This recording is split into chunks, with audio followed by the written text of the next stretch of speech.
ইবনে শিহাব বলেন, আমাকে আবু সালাম ইবনে আব্দুর রহমান বলেছেন, ওহি বন্ধ থাকাকালীন অবস্থায় বর্ণনা প্রসঙ্গে জারের বিন আবদুল্লাহ আনসারি রাদিয়াল্লাহু তাআলা বলেন, রাসূলুল্লাহ সাল্লাল্লাহু আলাইহি সাল্লাম এই প্রসঙ্গে ফরমান, একদা আমি পথ চলার সময় আসমানের দিক থেকে বিকট আওয়াজ শুনতে পেয়ে উপরের দিকে নজর করে দেখতে পেলাম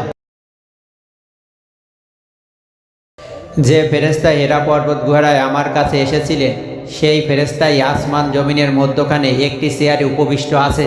তার এই অবস্থা দেখে আমি ভীষণ ভয় পেলাম। ভয়ানক অবস্থায় বাড়ি ফিরে এসে বললাম, তোমরা আমাকে গায়ে কম্বল জড়িয়ে দাও, গায়ে কম্বল জড়িয়ে দাও। এই অবস্থায় আমার উপর পবিত্র কুরআনের সূরা মুদাসসিরের হতে 5টি আয়াত অবতীর্ণ হয়।